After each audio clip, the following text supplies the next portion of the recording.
The Senate will come to order. Senator Crowder, would you please lead us in the pledge?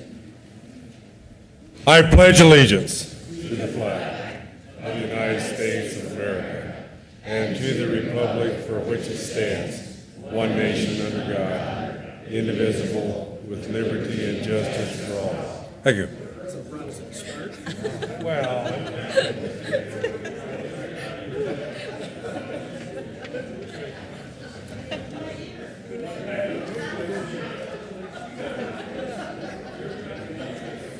Mr. Majors, would you please take the roll?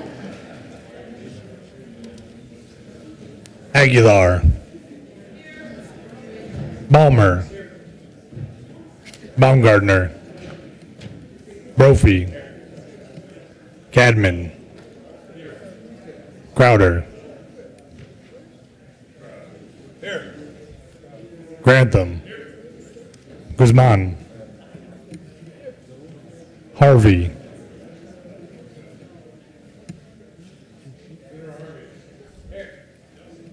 Heath, Herpin, Hill, Hodge, John,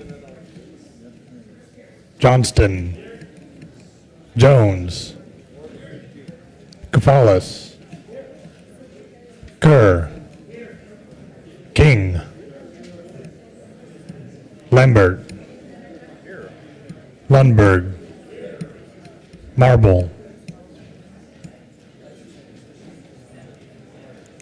Marble, Newell,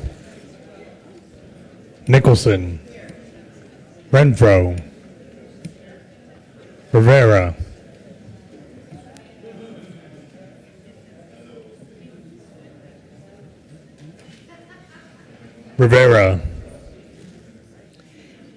Absent. Roberts, Scheffel, Schwartz, Stedman, Toktrop, Todd, Uleberry, Zenzinger,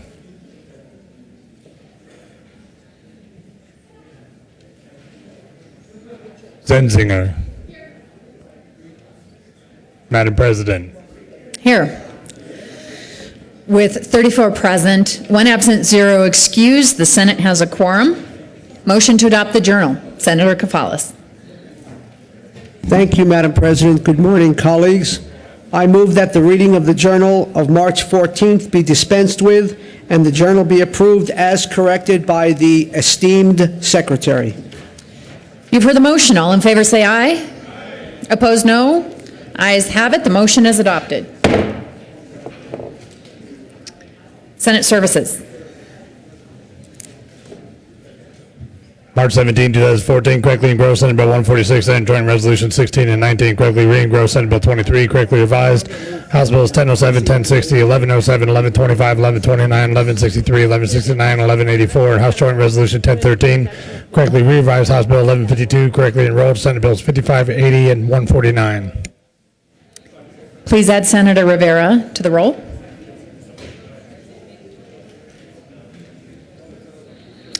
Message from the House. March 14, 2014, Madam President, the House has adopted and returns here with Senate Joint Resolution 19. Introduction of bills. Senate Bill 157 by Senators Carroll and Cadman and Representatives Ryden and Nordberg concerning the commission of a report by the Department of Military and Veterans Affairs that examines the comprehensive value of United States military activity centered in Colorado. State Veterans and Military Affairs. Mr. Majority Leader.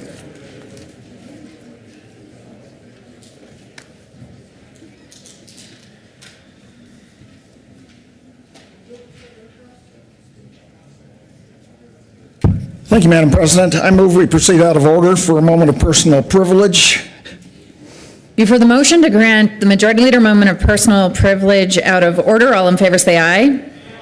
Opposed, no. Ayes have it. Motion is adopted. Mr. Majority Leader. Thank you, Madam President.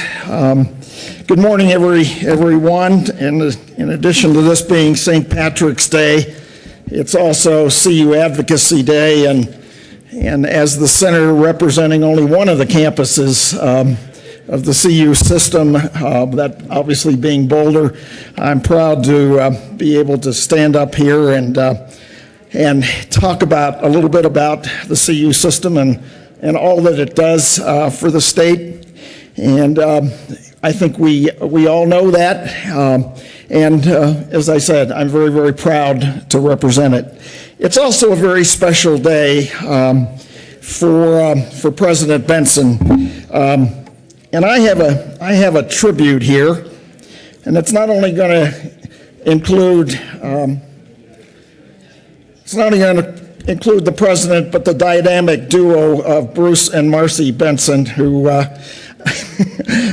you can put her hand up, Bruce, who have just done an incredible job representing the university and taking it to new heights. So if I may, Madam President, I'm going to read a tribute that you and the Speaker signed, and that is sponsored by myself and the Majority Leader in the House, Representative Dickie Lee Hollinghorst, who also has the privilege of representing CU Boulder as well.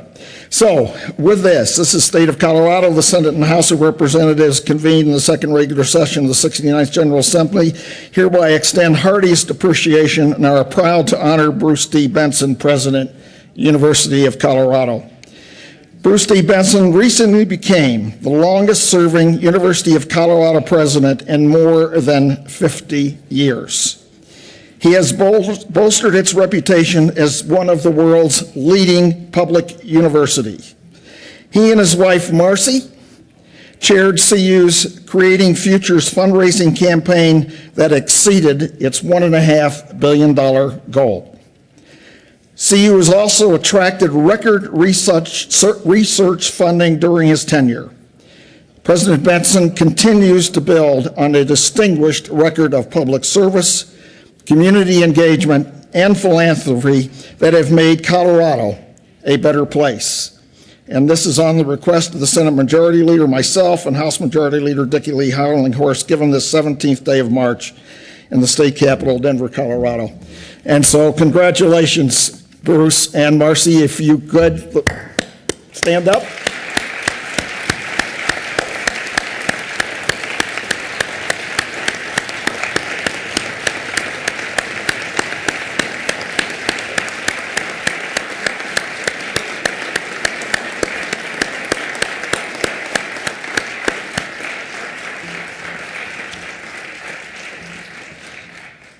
And also, let me introduce, we have a number of the members of the Board of Regents with us today. We have the chair, Michael Kerrigan, if you all would stand up when Joe Nagoose, Kyle Hibble, Steve Bosley, and let's see, and I think that's all of the regents. Thank you very much, gentlemen.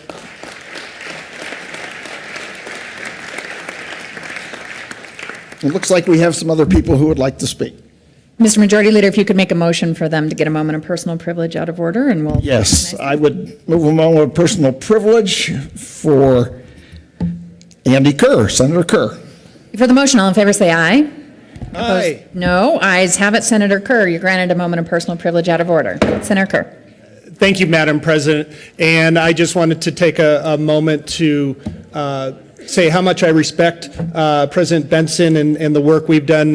He and I first got to know him when we were both on the P20 Council together, appointed by Governor Ritter on the P20 Council together. But I just wanted to make sure everyone knew absolutely the only day possible that Bruce Benson and Andy Kerr would be wearing green ties on a CU Advocacy Day would be St. Patrick's Day. And I want to make sure no one has any illusions about where our loyalties lie in the state of Colorado. But that's the only reason he and I have green ties on today. Thank you. Thank you.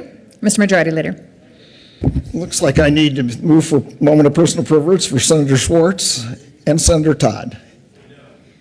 The motion is to grant. And Senator Johnston, I'm sorry. Is to grant Senators Schwartz, Todd, and Johnston a moment of personal privilege out of order. All in favor say aye. Aye. Opposed, no. Ayes have it. Those senators are granted a moment of personal privilege out of order.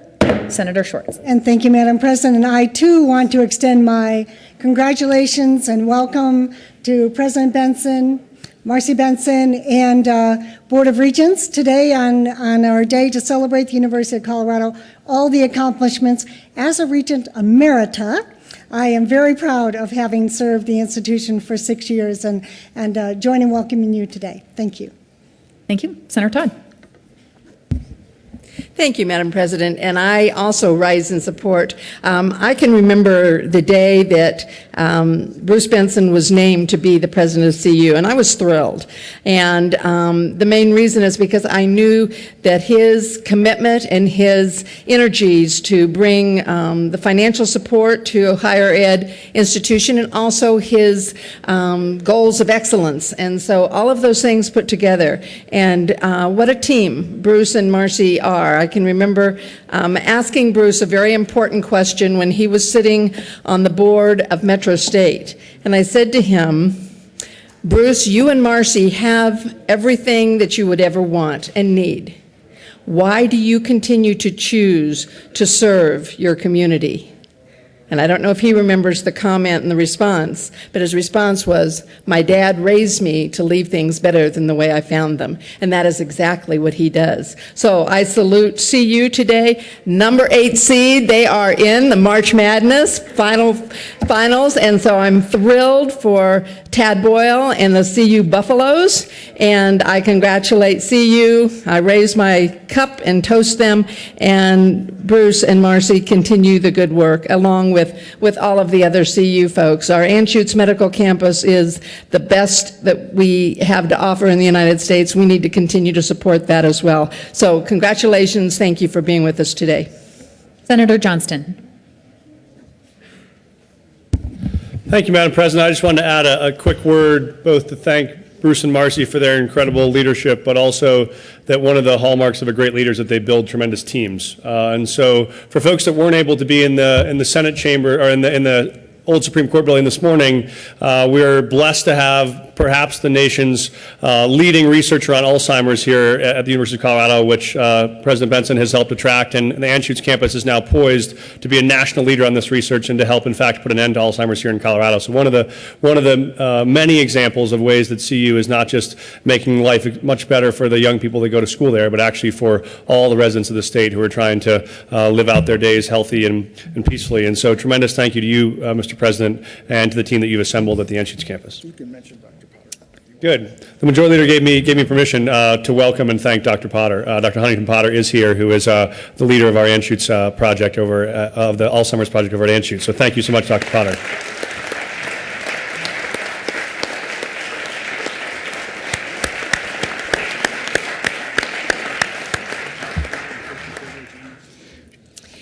Mr. Majority Leader. Thank you. I also need to request a moment of personal privilege for Senators Jones and Renfro.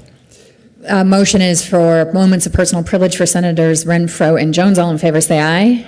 Opposed, no. Ayes have it. Those senators will be granted a moment of personal privilege. Looks like Senator Jones beat you to the well. Senator Jones. Thank you, Madam President. I'd also like to thank CU, not only because a lot of their folks on the Boulder campus live in the district I represent, but also the jobs that come with that. We have a pretty cool spacecraft in Louisville called from Sierra Nevada Space Systems that CU had a role in. Is an obvious one, but there are many, many others. And also at the Anschutz campus, I really enjoy going out there. My grandfather, when he was in the Army, convalesced at Fitzsimmons many years ago. And I go out there to see my hematological oncologist and my endocrinologist to get my cancer checkups, and I'm very thankful for the kind of care I get there. And so thanks very much for CU and all you do for the state. I appreciate being a small part of it. Senator Renfro. Thank you, Madam President. It's an honor to come down here and speak on this. And you know, in the Senate, we obviously have quite a few arguments and don't see eye to eye on things a lot of times, and we try to to work together and find that bipartisan area. And I just wanted to assure you, Mr. President, that, we do wear green pretty much every day for CSU in here. And, and so you can see that today, all the green, even you're wearing CSU green today. So I appreciate you working across that aisle and supporting other universities in the state. As a CSU grad, I had to kind of throw that out there today. But thank you for what you've done for the university and go Buffs. We're rooting for that basketball team to do well. Thank you. Thank you, Mr. Majority Leader. Thanks. I also move a moment for personal privilege for Senator Newell. All in favor say aye. Opposed, no. Ayes have it. Senator Newell, you're granted a moment of personal privilege out of order. Senator Newell. Thank you, Madam President. I also wanted to thank CU for providing many of our interns down here at the Capitol. In fact, one of my former interns is here today, Mr. Wyatt Ryder, who is in CU government now and has also been an intern in the governor's office as well. So it goes to show you how well they are doing with their students. So I want to thank CU for that.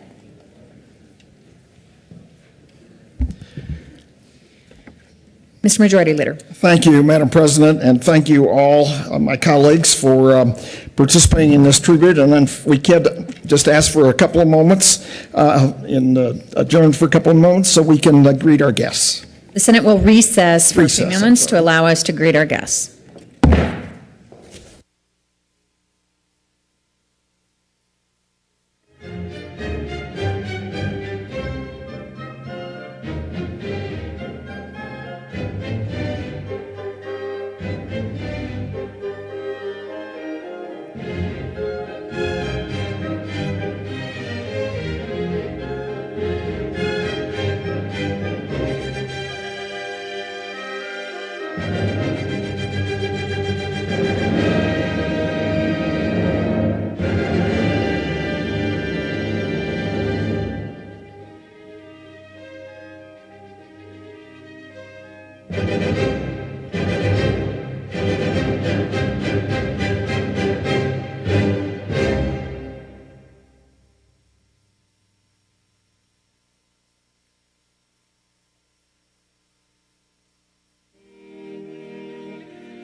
The Senate will come back to order.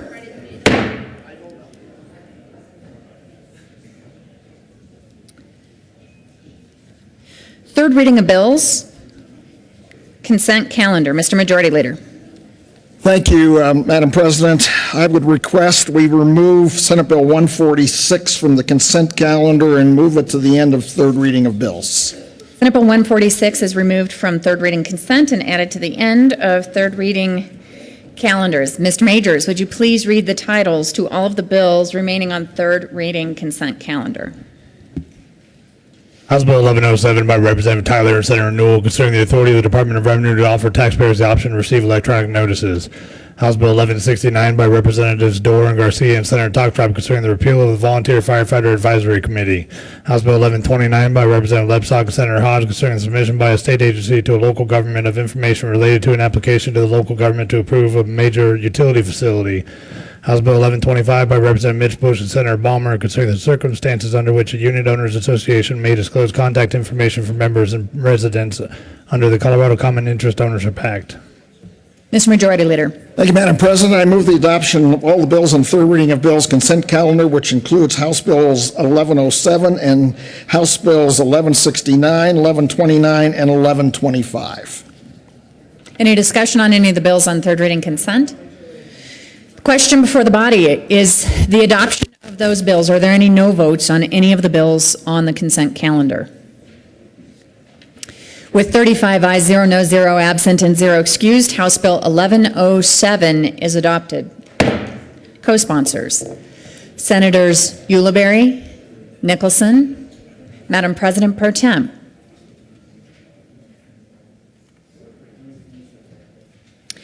With 35 ayes, 0 no, 0 absent, and 0 excused, House Bill 1169 is adopted.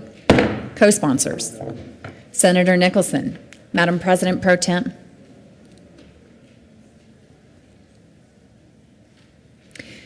With 35 ayes, 0 no, 0 absent, and 0 excused, House Bill 1129 is adopted.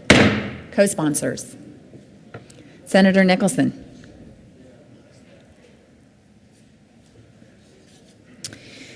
With 35 ayes, 0 no, 0 absent, and 0 excused, House Bill 1125 is adopted. Co-sponsors.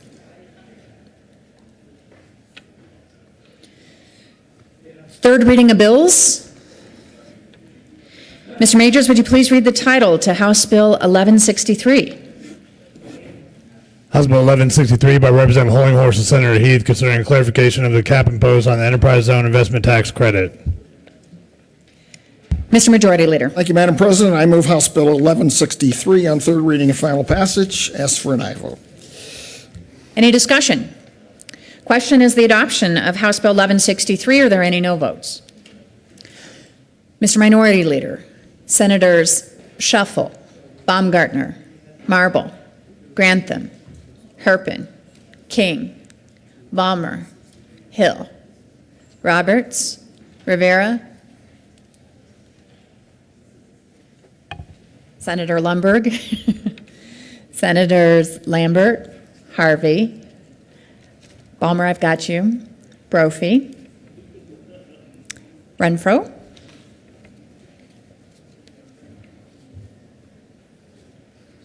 with 19 ayes, 16 noes, 0 absent, and 0 excused, House Bill 1163 is adopted.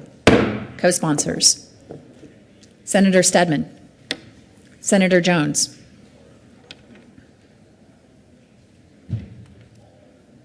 Mr. Majors, would you please read the title to House Bill 1060? House Bill 1060 by Representative Mitch Bush and Senator Schwartz concerning the authority of a municipality to compensate members of a municipal planning commission. Senator Schwartz.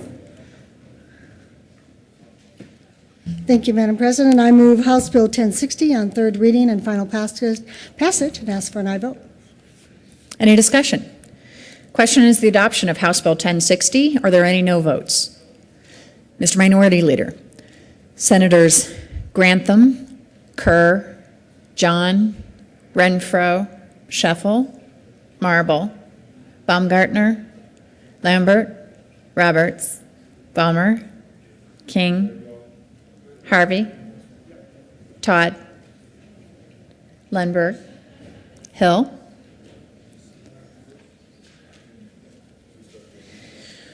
With 19 ayes, 16 no, 0 absent, and 0 excused, House Bill 1060 is adopted. Co-sponsors. Mr. Majority Leader. Mr. Majors, would you please read the title to House Bill 1007? House Bill 1007 by Representative Hamner and Senator Crowder concerning the authority of county governments to limit certain forms of fire and in connection therewith permitting county governments to restrict agricultural burning during periods of high fire danger. Senator Crowder. Mr. Majority Leader. Thank you, Madam President. At the request of the sponsor, I move we lay over House Bill 1007 until May 8th. You've heard the motion. All in favor say aye. Aye. Opposed, no. Ayes have it. House Bill 1007 will lay over until May 9th.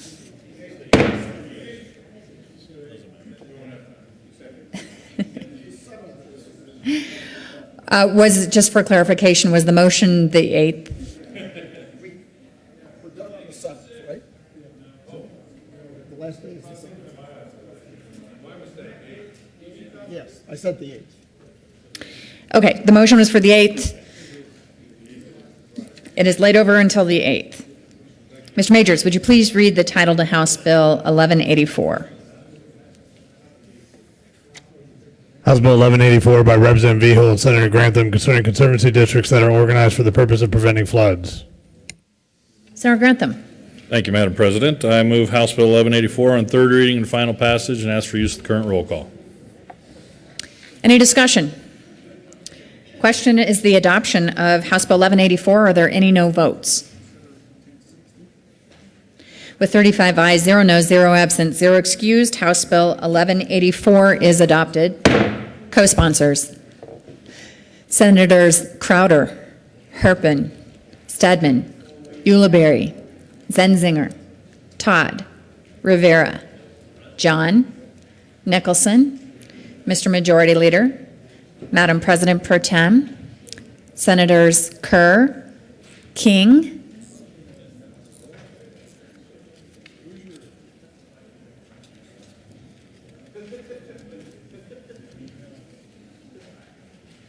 Mr. Majors, would you please read the title to Senate Bill 146? Senate Bill 146 by Senator Schwartz and Representative Wilson concerning information that the Department of Transportation may consider when conducting a traffic investigation for the purpose of determining the appropriate speed limit for a portion of a state highway for which a municipality has proposed a speed limit alteration. Senator Schwartz. Thank you, Madam President, and I move Senate Bill 146 on third reading and final passage. Ask for an aye vote. Any discussion? Senator Baumgartner.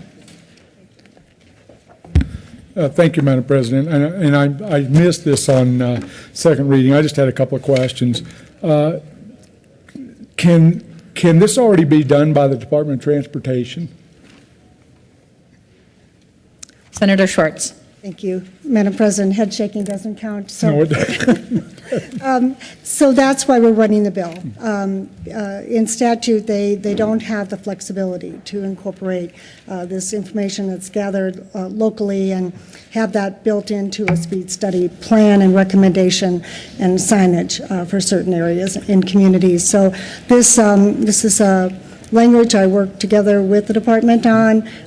We came across this problem in one of our communities, and it seemed to be a good resolution to that, to give that just a little additional flexibility. With thousands of engineers working for CDOT, they felt that clarity in the statute would be helpful. Good. Thank you. Thank you, Madam President. Any further discussion? The question is the adoption of Senate Bill 146. Are there any no votes? With 35 ayes, 0 noes, 0 absent, and 0 excused, Senate Bill 146 is adopted. Co-sponsors.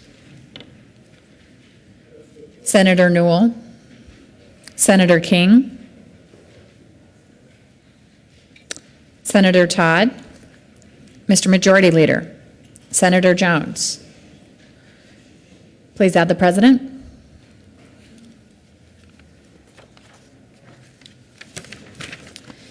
General orders, second reading of bills. Mr. Majority Leader. Thank you, Madam President. I move for the reconsideration of House Bill 1060.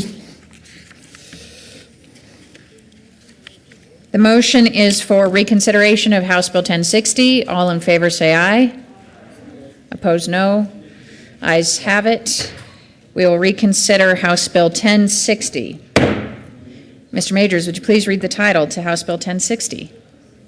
House Bill 1060 by Representative Mitch Bush and Senator Schwartz concerning the authority of a municipality to compensate members of a municipal planning commission. Senator Schwartz. And I'll move it, Madam President. Mr. Majority Leader. I move House Bill 1060 on third reading and final passage. I ask for an aye vote. Any discussion? Question is the adoption of House Bill 1060. Are there any no votes? Senators John, Mr. Minority Leader, Senators Shuffle, Renfro, Grantham, King, Roberts, Marble, Hill, Balmer, Baumgartner, Lundberg, Harvey, Kerr, Lambert. With 20 aye votes, 15 no, 0 absent, and 0 excused, House Bill 1060 is adopted. Any additional co-sponsors? Okay, general order, second reading of bills, consent calendar. Senator Hodge.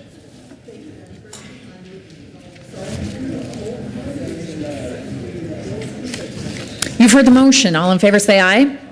Opposed, no. Ayes have it. The Senate will resolve itself into a committee of the whole for purposes of considering general order, second reading of bills, consent calendar, and Senator Hodge will take the chair.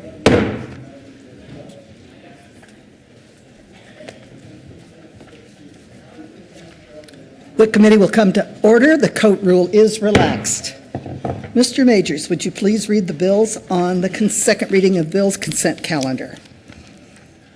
House Bill 1082 by Representative Lee and Senator Toptrop concerning requirement for written notice of cancellation of individual life insurance policies and in connection therewith requiring written notice prior to the lapse of individual life insurance policies.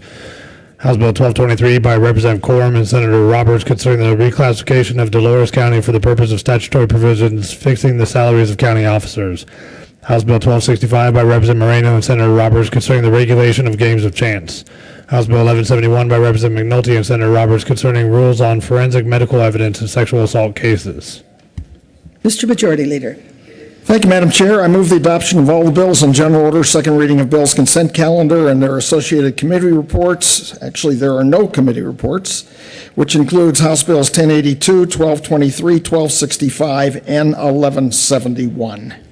Is there any discussion on any of the bills on the consent calendar? Seeing none, the motion before the body is the adoption of all the bills on the general orders, second reading of bills consent calendar. All in favor say aye. Aye. All opposed, no. The ayes have it. The bills on the consent calendar are adopted. Majority Leader Heath. Thank you, Madam Chair. I move we rise and report. Motion is for us to rise and report. All in favor say aye. All opposed, no. Ayes have it. We will rise and report.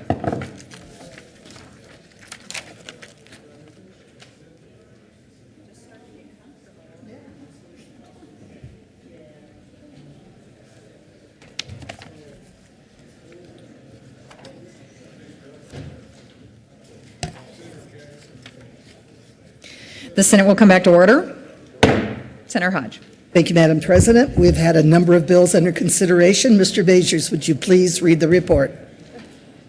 March 17, 2014. Madam President, your committee of the whole basic report has had under consideration the following attached bills being second reading thereof, makes following recommendations thereon. House Bills 1082, 1223, 1265, 1171 passed on second reading in order to revise, placed on the counter for third reading and final passage. Senator Hodge. Thank you, Madam President. I move the report. Is there any discussion? Question is the adoption of the committee of the whole report. Are there any no votes? With 35 ayes, 0 no, 0 absent, and 0 excused, committee of the whole report is adopted. House Bill 1082, House Bill 1223, House Bill 1265, House Bill 1171 passed on second reading and ordered revised and placed on the calendar for third reading and final passage. General orders, second reading of bills. Senator Hodge. Thank you, Madam President. I move we resolve ourselves for the committee of the whole consideration of second reading of bills. You've heard the motion. All in favor say aye. Aye. Opposed, no. Ayes have it. The Senate will resolve itself into a committee of the whole for purpose of considering general order second reading of bills calendar, and Senator Hodge will take the chair.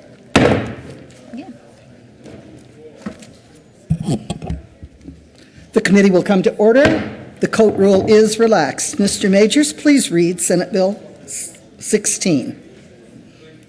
Senate Bill 16 by Senator Aguilar and Representative Moreno concerning the ability of certain healthcare facilities to provide emergency services outside a hospital setting. Mr. Majority Leader. Thank you, Madam Chair. I move we lay over Senate Bill 16 until Friday, March 21st. You have heard the motion. All in favor say aye. All opposed, no. Senate Bill 16 will lay over until the 21st. Mr. Majors, please read House Bill 1108. House Bill 1108 by Representative Primavera and Senator Toktrop concerning limits on co-payments made by a covered person for physical rehabilitation services. Senator Toktrop. Thank you, Madam Chair, and I move House Bill 1108 and the Business, Labor, and Technology Committee report. To the committee report, please.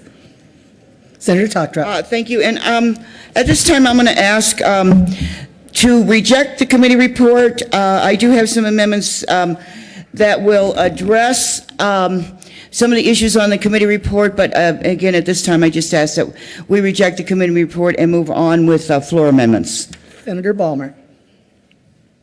Thank you, Madam Chair. I agree that the committee report would be best if we just did not adopt the committee report. Normally, the Business Affairs and Labor Committee does outstanding work. Of course we do. In this case, we may have had a little bit less than perfect record. So I think that it's helpful to take away some of those amendments and then have them be done in a more thoughtful way. And I'm sure Senator excuse me, the great, wonderful lady from Thornton has been able to work with the drafter to look at all those issues. So thank you. I think it's a good idea to reject the committee report. Thank you. Senator Schwartz. And thank you, Madam Chair. And also, I'll support stripping the committee report, but I have an amendment that there are two amendments that went into that report, and I have an amendment to replace one of them. I understand the other will be offered. The issue being that we heard substantial testimony on the cost of insurance in communities, and that is the amendment that I'll be offering.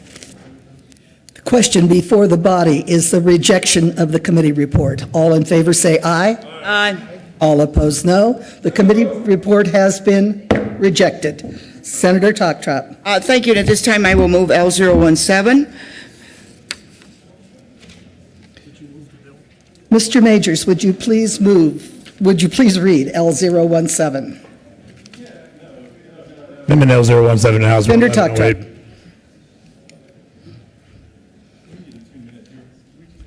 Could we take a senatorial 5?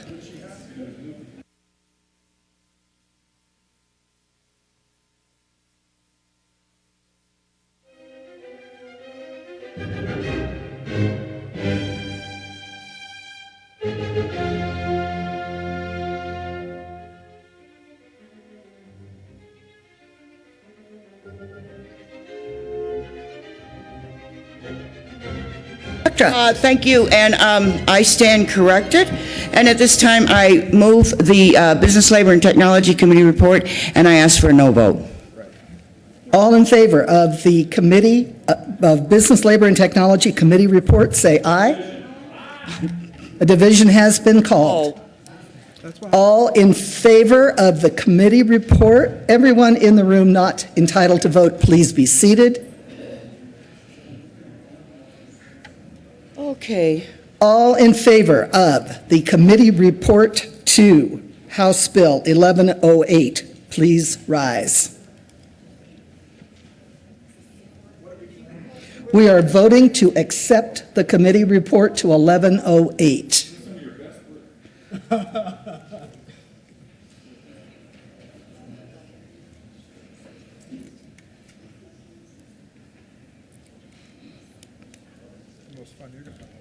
All opposed, please rise.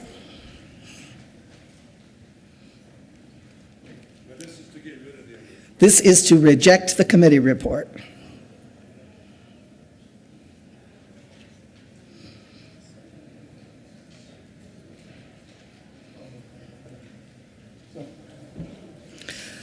The committee report is rejected. Now we are back to Amendment L017, Senator Toptrap. Thank you, and I move L017. Would you like to explain L017, please? Senator Toptrap. Yes. What L017 does, it lines 327 is very technical. It replaces it replaces a comma with a period after the parens. Very, very technical, and I know, Madam Chair, what drafting errors can create, and I just ask for that portion of it, Bill. And then on the amendment, line 8 through 12, what we are doing here is we're stating that as long as a massage therapist, acupuncture services are reasonable and necessary, and the patient has been referred to by a physician, chiropractor, physical therapist, or occupational therapy, then they can receive the copay. Otherwise, they cannot receive the copay. And I just ask for an aye vote on L017. Further discussion on L017? Seeing none, the question before us is the adoption of L017. All in favor say aye. Aye. All opposed, no. L017 is adopted. Mr. Majors, would you please read L018? 002. Moving L018, House Bill. Senator Aguilar.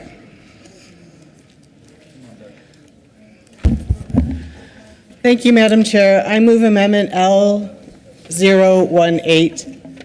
Members, this bill has me in the unusual position of not siding with Senator Toptrap, who has always been a great advocate for consumers and patients.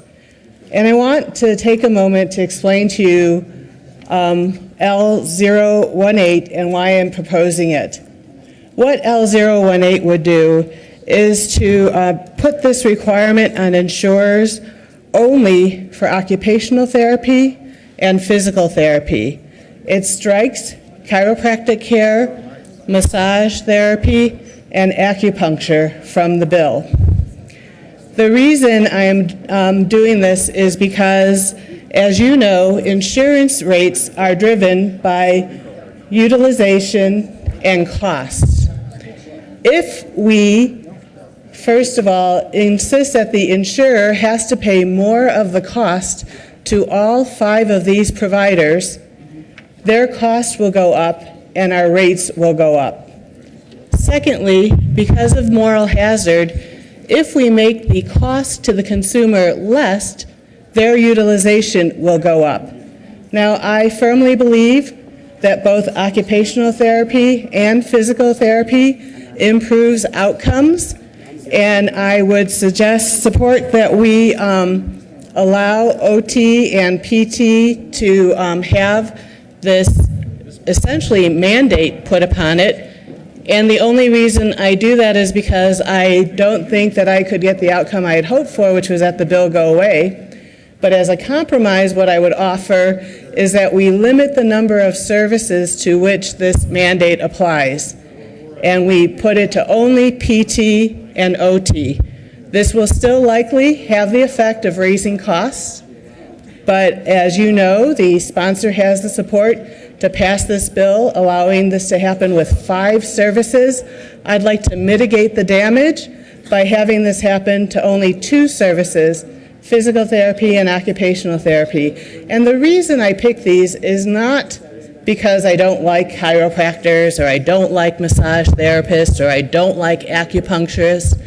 The reason I picked these 2 services is that they are part of the essential health benefits recommended by the Affordable Care Act. And these are things that have to go into your insurance rate. Massage therapy, chiropractic therapy, and acupuncture, frankly, I think if this bill passes, no insurer will pay for them anymore. And that will be an unintended consequence of this bill. I think even with passing this bill, with putting the mandate only on OT and PT, people run the risk that their insurer will decrease the numbers of OT and PT services that they cover in order to control costs. And in addition, they run the risk that the prices for those services will over time go up. The second part of Amendment 018, lines 9 through 14, asks that the provider continue to give the public the negotiated rate for the services. As you know, last year we passed a bill around hospital costs for the uninsured, and what we asked was that the uninsured be given the lowest negotiated rate. What the second portion of 1108 will do, of Amendment 18 will do, is say that once you're done with your insurer's paid services for PT and OT, and in this case I left the chiropractors, acupuncturists, and massage therapists in there, that they can not charge you more just because your insurance isn't paying anymore. They need to continue to charge you the amount that they're charging your insurer for that service. And I think that's basic fairness, that the price not go up when the person is paying out of pocket from what the insurer has negotiated as a reasonable rate. And I'd ask for your support for L018. Senator Tokthrap. Thank you, Madam Chair, and I'm going to ask for a no vote on L018. What we are doing essentially here, and we just passed L017 where we stated that the massage therapists and acupuncture services will not be paid for unless they are reasonable and necessary, or there is a referral. What this amendment does, it takes the chiropractors out. And I will tell you, chiropractors, are a part of medical care. In fact, when you have a workers' comp injury, the workers' comp insurance does recognize chiropractors and pays for chiropractors. Just will ask for a no vote on L018. Senator Balmer. Thank you, Madam Chair. I'm going to discuss this amendment, but I think I've got to set the context first. When we're talking about this bill, what are we talking about? Let's suppose just for a moment that you would like to approach this discussion from a free market perspective, which is the way I would like to approach this discussion, okay? My concern is that government has so invaded healthcare delivery and healthcare decision-making at all levels, federal government, state government.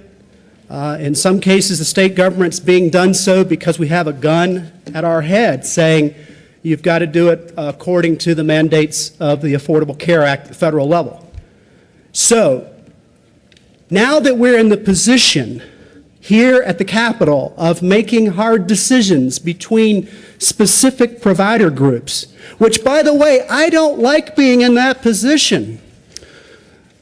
Of course, you're saying to yourself, oh, get over it, David. We get paid $30,000 a year to make all these hard decisions. But actually, I think that we are already on a very slippery slope with health care. We're already down here every year passing bills that further infringes on the free market and on patients making decisions. Okay, so if we are concerned about that, and I'm telling you that I'm very concerned about the way that the federal government and the state government is invading those decisions that are made between individual providers and patients, I'm very concerned about that. Okay, so if you're very concerned about it, what do you do with Amendment 18? Now I'm going to surprise you. I think that you vote down Amendment 18. I'm going to be voting no on Amendment 18. Why? Well, now we are in this cesspool of making decisions about which providers are going to make the cut. I don't even like making the decisions to begin with, but if we're going to make the decisions, it sure isn't fair.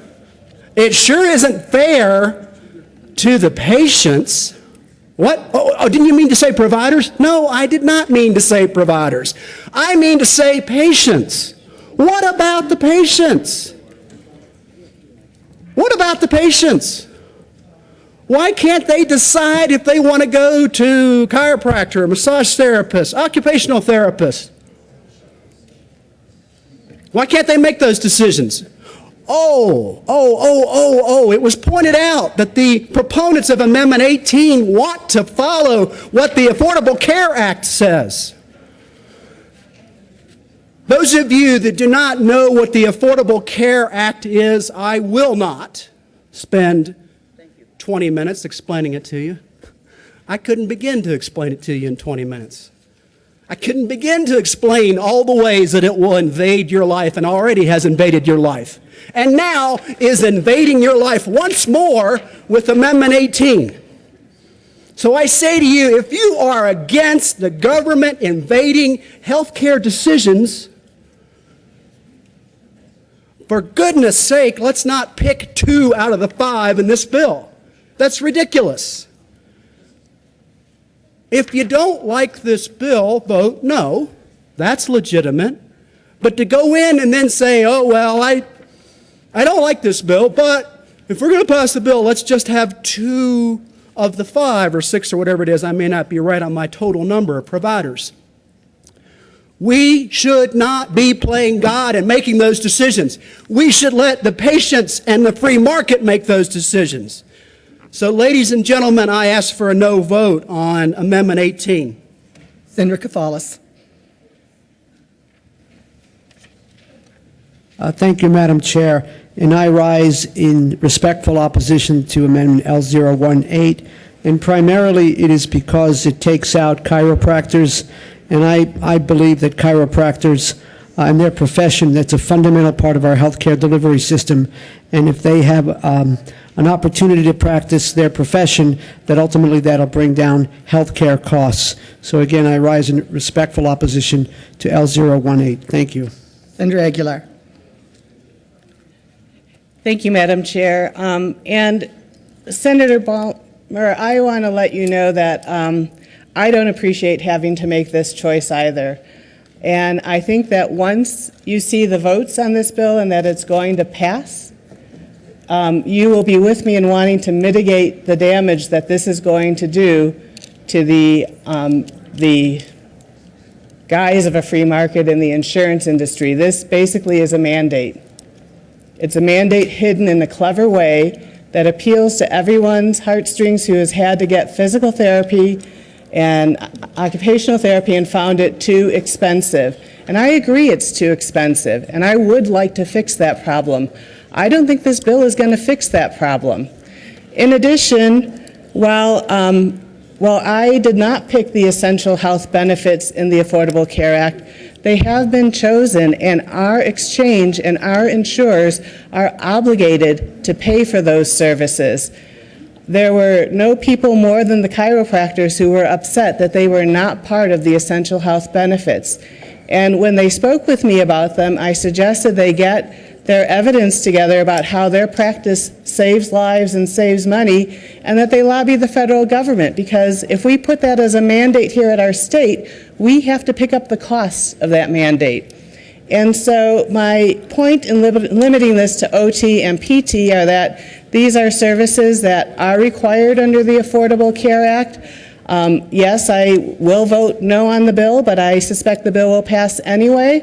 And if the bill passes anyway, this is one of the ways to mitigate the impact of that bill.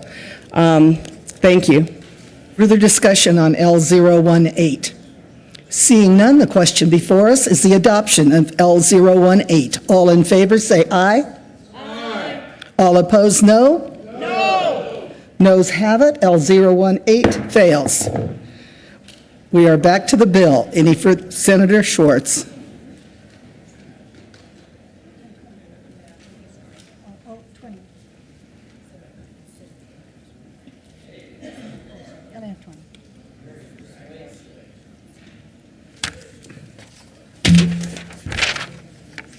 Senator Crowder.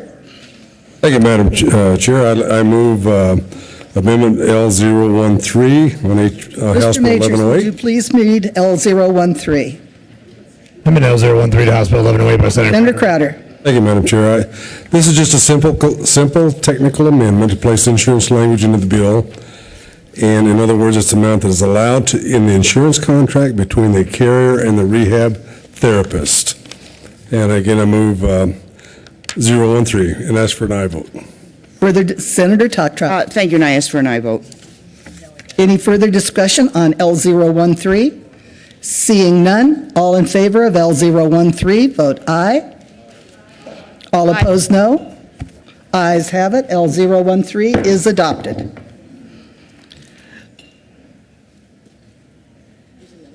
Okay. Mr. Majors, would you please read Amendment L019? Amendment L019, House Bill 1108 by Senator Schwartz. Senator Schwartz. And thank you, Madam Chair. And L319 actually amends the committee report, so that amendment should be, I'll withdraw that amendment. Yeah.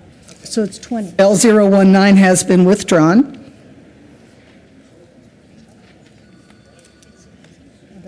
Okay. Mr. Majors, would you please read L020? Amendment L020 by Senator Schwartz. And thank you, Madam Chair. And I move Amendment 20 to House Bill 1108.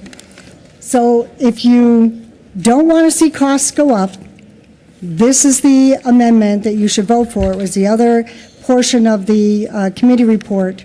So what this amendment says, notwithstanding a section of law relative to the Division of Assurance, the Division of Assurance shall not approve an increase on insurance premiums as a result of the co-payment limitations of this section. We are experiencing devastating increases in our insurance rates in our state. And this is an opportunity to say we will not simply approve increases to our insurance rates. The resort region has had an increase up to 200% of individuals' insurance rates. That is a really unfortunate situation for our workforce, for our families, for those individuals who have always been insured not to be able to afford their insurance. So to simply have it threatened that our insurance rates will be increased due to this reduction or match of our copays is, I don't think, acceptable. And what I'm asking in this amendment, not to be pick winners or losers, but simply say this is the right thing to do and there shall not be an increase to our rates. Further discussion on L020? Senator, Madam President.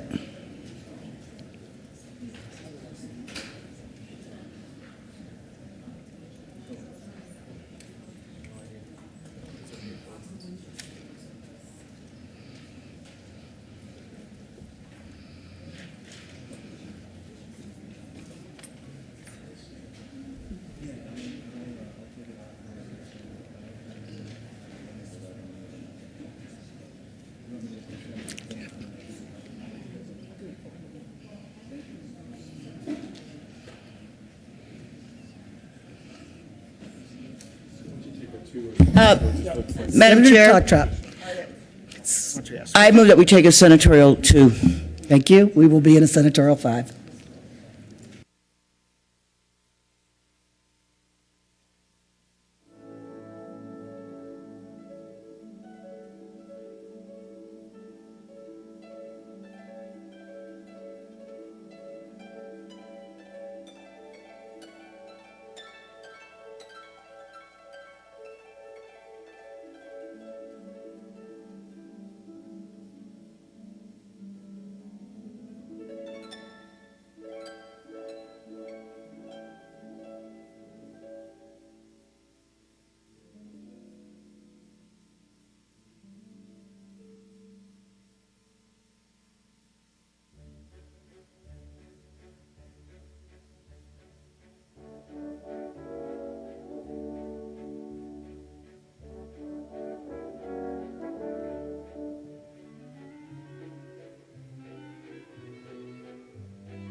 Committee will come back to order.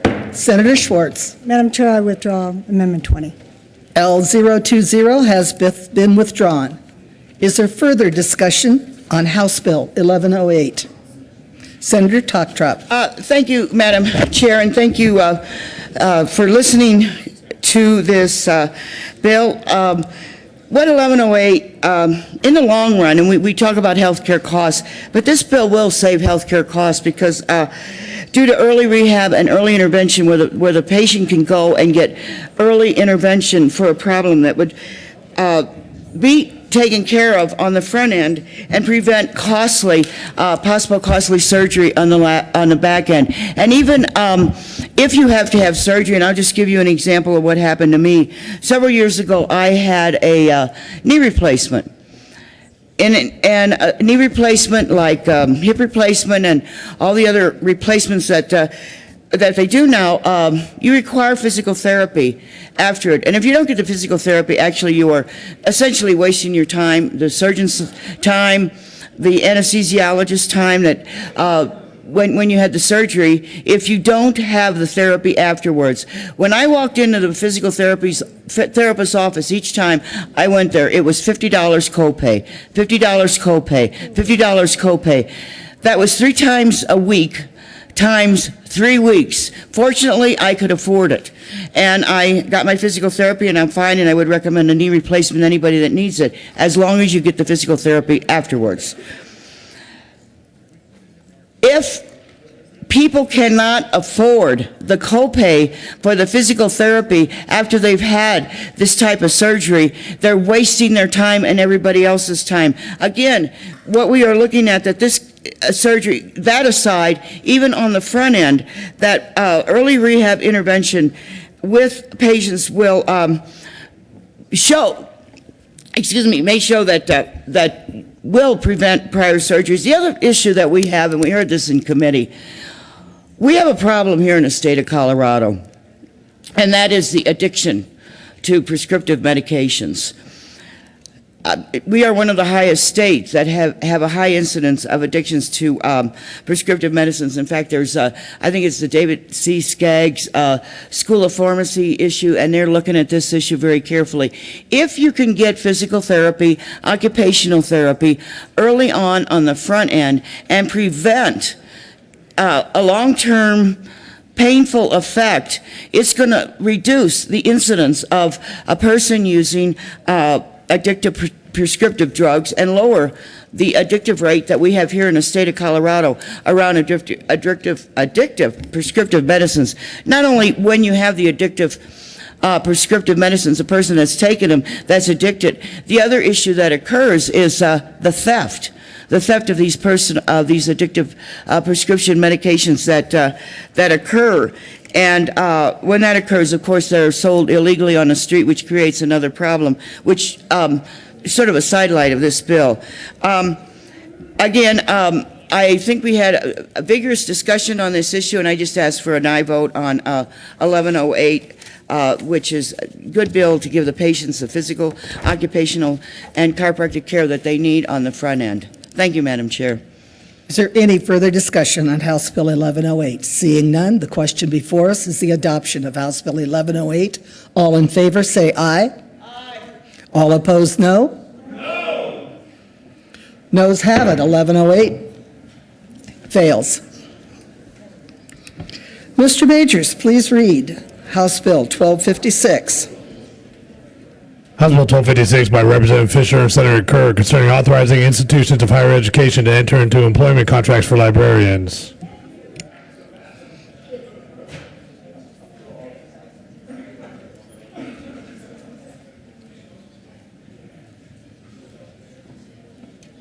Senator Kerr. Thank you, Madam Chair. I move House Bill 1256. There is no committee report. To the bill. Thank you, Madam Chair. And under current law, a state institution of higher education may enter into an unlimited number of term employment contracts of up to 3 years for certain classroom teaching appointments. This bill simply allows an institution to also enter these types of employment contracts with librarians. This is a clean-up bill to a bill that we passed a few years back that currently allows the unlimited number of term employment contracts. I ask for an aye vote. Senator Renfro.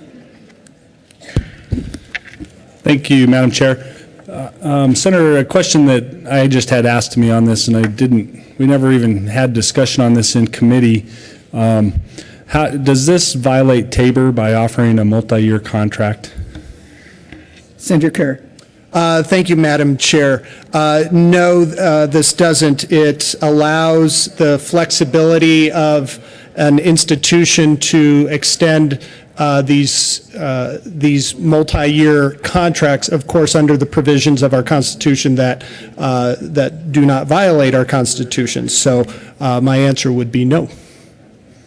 Further discussion on House Bill 1256? Seeing none, the question before us is the adoption of 1256. All in favor say aye. Aye. All opposed, no. The ayes have it. 1256 is adopted. Mr. Majors, would you please read the title to House Bill 1182? House Bill 1182 by Representative Hamner, Senator Kerr, concerning changes for the 2015-16 school year to certain public education accountability measures specified in the Education Accountability Act of 2009 to accommodate the transition to administering new statewide assessments. Mr. Majority Leader.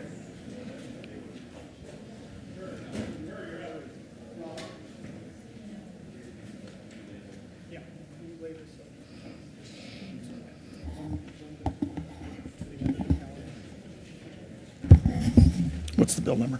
Mr. Majority Leader. Thanks, Madam Chair. I move we lay over 1182 until the end of the second reading. You've heard the motion. All in favor say aye. All opposed, no. House Bill 1182 will be laid over till the end of second reading calendar. Mr. Majors, please read the title to House Bill 1191. House Bill 1191 by Representative Conte and Senator King concerning the creation of an emergency alert program to notify the public after a serious hit-and-run accident. Senator King. Thank you, Madam Chair. I move House Bill 1191. To the bill. Thank you, Madam Chair. I don't have to tell the people in this body the countless lives that have been saved and the numerous felons that have been brought to justice with the use of an Amber Alert. What House Bill 1191 does, it allows the Department of Public Safety to establish a program to alert the public when a hit-and-run accident involving serious bodily injury or death has just occurred. Much like the Amber Alert, it allows the public to be aware of what is going on in their community as it relates to hit-and-run accidents. I have to tell you that when we were going through this and listening to testimony, I was reminded of the hardest cases for investigators to solve. Number one is arsons. Number two is homicides. And number three is hit-and-run accidents.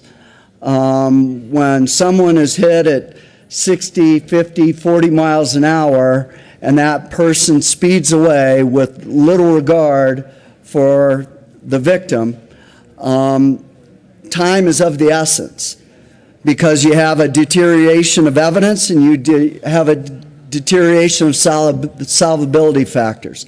And what this does is it brings the public involved in this case and allows us to, as a community, help and try and solve the case. And I would ask for an aye vote. Senator Balmer. Thank you, Madam Chair. I just had a question for the sponsor. Those of us that are not in law enforcement don't know the decision-making tree that's used, but it would help, I think, on this bill to understand what are the factors that law enforcement use to decide that it falls into the category of issuing an Amber Alert. In other words, I would assume that there has to be some certainty of evidence at the scene that says that this particular car with this particular license plate was the one that left the scene. They certainly can't, I would assume, can't issue an Amber Alert unless they were to have some certainty as to it. So I'm sure that there's a lot of checks and balances that go into those decisions, but I think it would help if we better understood that. And of course, you are an expert on this. Senator King. Thank you, Madam Chair. Great question, Senator Ballmer. Yes, there are a number of factors that are involved in whether, in this case, a Medina alert would be issued, including the fact that it has to be serious bodily injury or death in reference to the victim. But also you have to have some good information. Direction of travel, color of vehicle, maybe part of the license plate. You have to have something that you can pass on to the public and say, here's what we're looking for, here's the help that we need. If in fact you don't have those things, then a Medina alert, or an Amber Alert for that matter, would not be issued because you don't have any information to be able to relay to the public. Senator Johnston. Thank you, Madam Chair. And just a quick story on this, folks. It was a really compelling, some really compelling testimony in committee on this, and I have a personal story on this that I wanted to share as well, and I'm deeply thankful to Senator King for bringing this. Some of you may know this friend of mine, but I had a friend who was a principal of mine, a fellow principal of mine who I worked with for several years, a guy named Frank. And he had two young kids, a 2-year-old and a 4-year-old, and it was before I got to the Senate. And it was just after Halloween, and his kids loved to go out and wear their Halloween costumes. And so soon after Halloween, they decided they'd get their Halloween costumes on, they'd come downtown to come to their favorite restaurant, and so they had their ice cream store, and they took the light rail downtown, get off. You have the mom and the dad and a 2- and a 4-year-old in a stroller. And they pushed the stroller across 15th Street downtown, and a drunk driver decides to run that red light and hits Frank Bingham, his wife, and his 2 kids. Kills the 2-year-old, kills the 4-year-old, kills his wife. And Frank Bingham wakes up the next morning in intensive care not knowing where his family is and not knowing yet that he has lost all of them. And that man left the scene of the crime, drove his car home, hid his truck in his garage, took out another car, and drove back out to the strip club at 2 a.m. that night after he left 3 people for dead in the middle of downtown Denver. The only reason they found him was because his license plate was wedged in the undercarriage of the stroller that the 2 kids were in that he killed. Right? I think about when I woke up the next morning and read that about Frank, and I think about how many times after that I wish there was something I could do to help Frank. I think Coloradans want to help so badly in moments of crisis like this. What I love about this bill is it gives those people a chance to do that. It says when we know someone's been killed like Jose Medina, we know someone's been badly injured, instead of us all sitting back and thinking how terrible it is, it gives us all the power to actually stand up, take a stand, and say, if you're going to do something like that to someone in Colorado, you do it not just to one of us or to a family of us or to friends, you do it to a state of 4 million of us. And we'll be out there with the eyes and the ears on every street corner to find you until we can bring you to justice. So I think for the folks like my friend Frank Bingham and for the folks that, whose cases are still not solved, I want to thank Senator King for bringing this. I'm proud to be an aye vote. Further discussion on House Bill 1191? Seeing none, the question is the adoption of House Bill 1191. All in favor say aye. All opposed, no. The ayes has it. House Bill 1191 is adopted. Mr. Majors, would you please read the title to House Bill 1182? House Bill 1182 by Representative Hamner, Senator Kerr, concerning changes for the 2015-16 school year to certain public education accountability measures specified in the Education Accountability Act of 2009 to accommodate the transition to administering new statewide assessments. Senator Kerr. Thank you, Madam Chair. I move House Bill 1182. There is no committee report. To the bill. Thank you, Madam Chair. House Bill 1182 helps modernize and bring into the 21st century, as we're doing a transition for our higher and stronger standards and assessments in our public K-12 system, a 1-year variance especially for our turnaround districts and schools. Our turnaround districts and schools that are on a 5-year clock to basically get their act together and improve. This bill allows them a little bit of flexibility in their accreditation, making sure that as we do the transition from one system to the next, that they have that flexibility. Now, we want to be very clear. We're not trashing our entire accountability system that this body has worked on very diligently over the last few years. We're not throwing the baby out with the bathwater. What we're trying to do here is give a little bit of flexibility to these districts that need it the most, while also still holding these districts and schools to the highest accountability possible.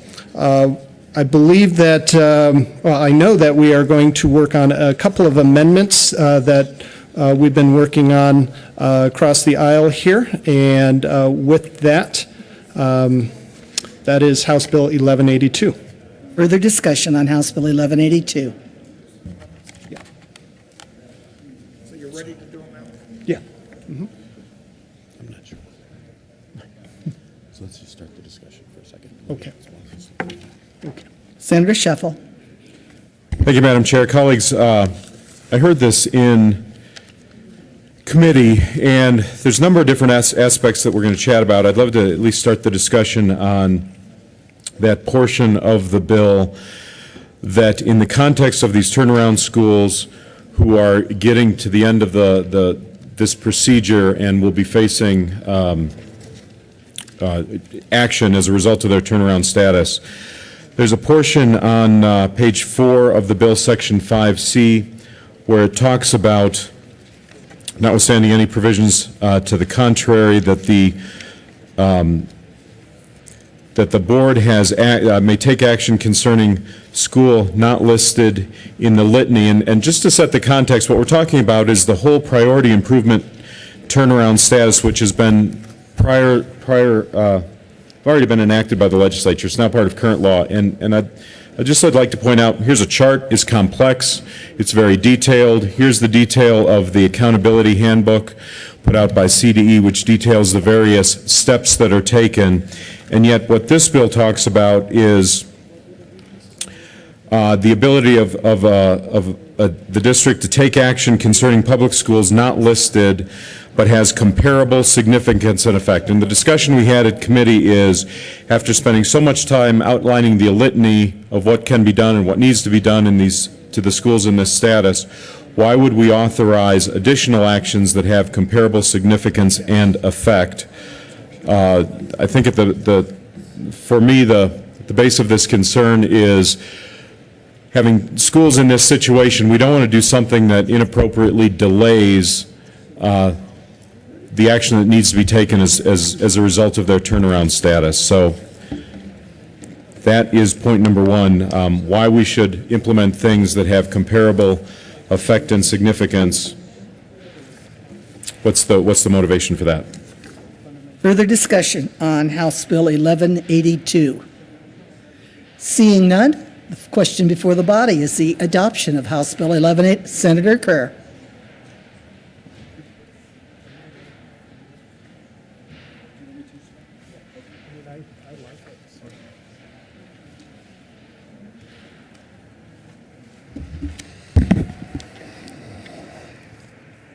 Mr. Majors, would you please read L005?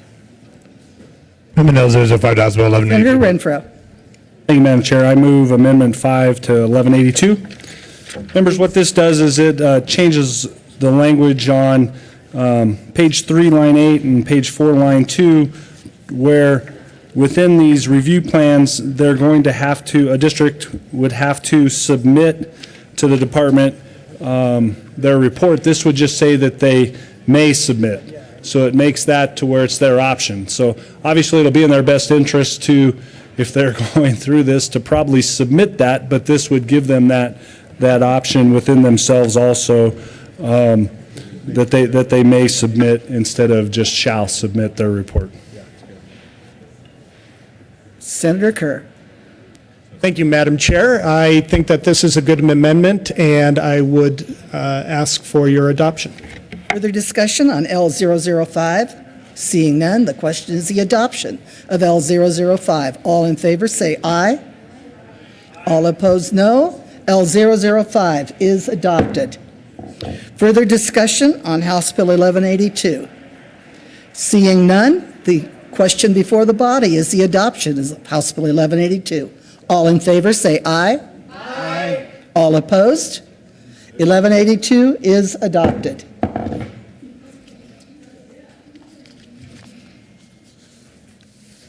Mr. Majority Leader.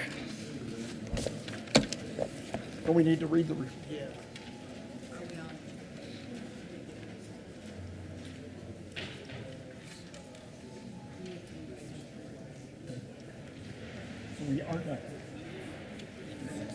Thank you, Madam Chair. I move we rise and report. You've heard the motion. All in favor say aye. Aye. All opposed, no. We will rise and report.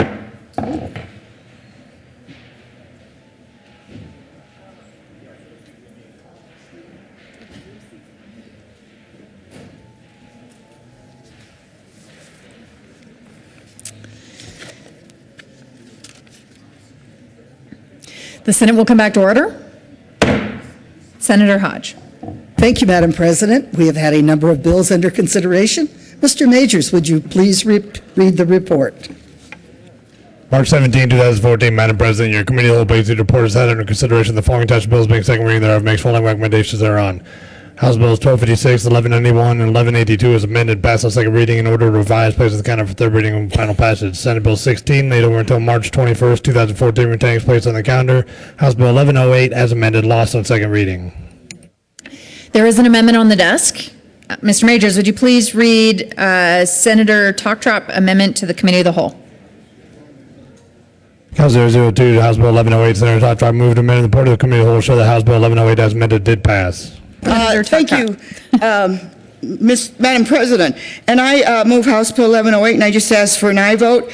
Apparently, a lot of members were asleep when we did the voice vote, and I just ask that we move 1108 did pass on second reading. This is a good bill. It's a good bill to help folks get physical therapy, occupational therapy, and help from their chiropractor to prevent long-term illnesses and to prevent possible extreme complications as we move forward. Again, I ask for an aye vote on the Committee Report 002. Any discussion? Question before the body is the adoption of the Talktrop amendment to the Committee of the Whole report. Are there any no votes? Senator Aguilar. Mr. Minority Leader. Senator Nicholson, Schwartz, Renfro, Grantham, Rivera, Marble, Baumgartner, Lambert, Herpin, Lundberg, Scheffel. I have you, Senator Rivera. Senator Hill.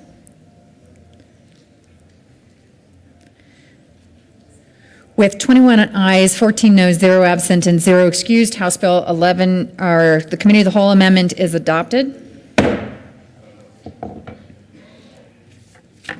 Senator Hodge. Thank you, Madam President. I move the report. You've heard the motion. All in okay. You've heard the motion. Senator Brophy. Thank you, Madam President. Having voted on the prevailing side on the Committee of the Whole amendment to 1108, I would ask for immediate reconsideration. The question is for immediate reconsideration of Committee of the Whole Amendment 2. Are there any no votes? Seeing none, we will take up reconsideration of Committee of the Whole Amendment 2. Senator Talktrop, would you remove your Committee of the Whole Amendment 2, please? I move, I move the Committee of the Whole Report L002 and ask for an aye vote. Any discussion? No votes on Committee of the Whole Amendment. Senators Aguilar, Nicholson, Schwartz, Scheffel, Renfro, Brophy, Grantham, Marble, Hill, Baumgartner, Lambert, Herpin, Lundberg, Rivera,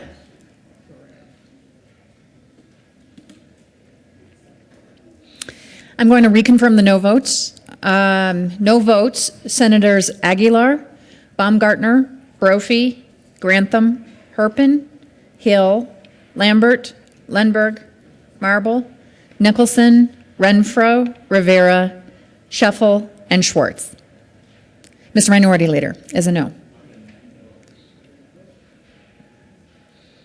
With 20 ayes, 15 noes, 0 absent, and 0 excused, Committee of the Whole Amendment 2 is adopted.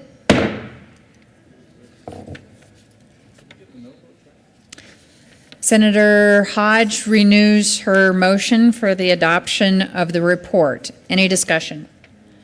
Question for the body is the adoption of the Committee of the Whole report. Are there any no votes? With 35 ayes, 0 noes, 0 absent, and 0 excused, the Committee of the Whole report is adopted.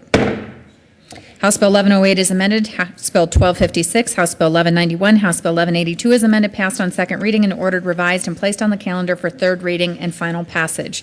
Senate Bill 16 laid over until March 21st, 2014, and retaining its place on the calendar. Mr. Majority Leader. Thank you, Madam President. Having voted on the prevailing side, I move for the reconsideration of House Bill 1007. You've heard the motion. All in favor say aye. Opposed, no. Ayes have it. We will take up reconsideration of House Bill 1007. Mr. Majors, would you please read the title to House Bill 1007? House Bill 1007 by Representative Hamner and Senator Crowder concerning the authority of county governments to limit certain forms of fire and in connection therewith permitting county governments to restrict agricultural burning during periods of high fire danger. Mr. Majority Leader. Thank you, Madam President. I'm going to ask for an aye vote on this, and it would appear that we should have a little more conversation about this, so assuming this passes, I'm going to move that we lay over the bill until tomorrow and have a little chance to talk about this bill. The motion is to lay over House Bill 1007 till tomorrow. All in favor say aye. Aye. Opposed, no. Ayes have it. We will lay over House Bill 1007 until tomorrow, Tuesday, March 18th. Consideration of governor's appointments. Consent calendar.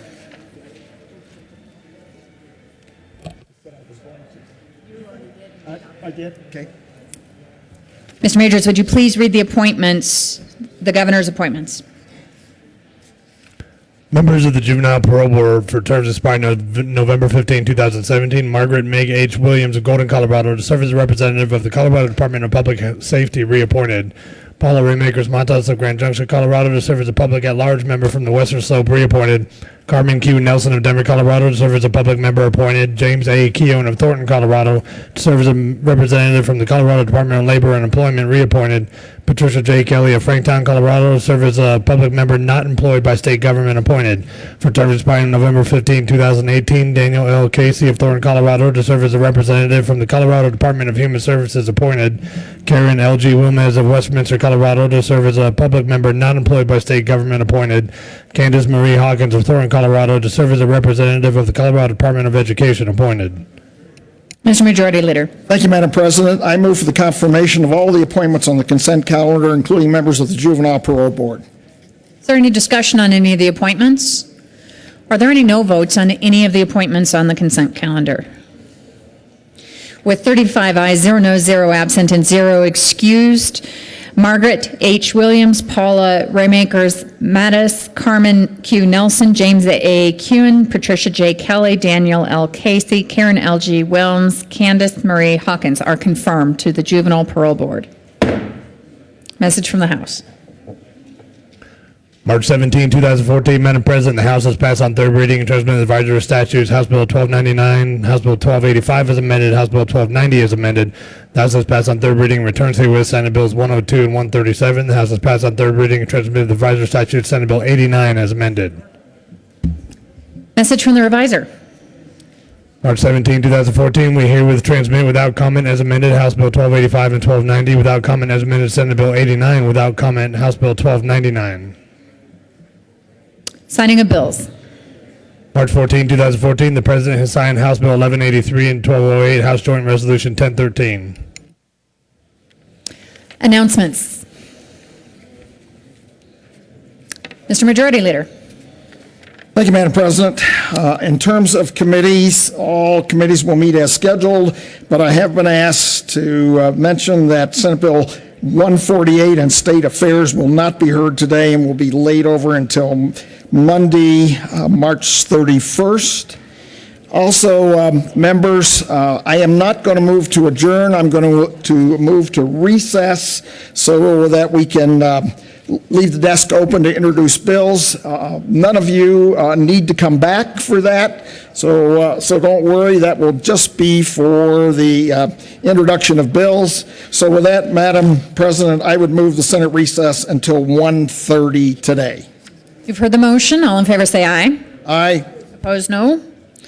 Ayes have it. The Senate will stand in recess until 1:30 p.m. later today.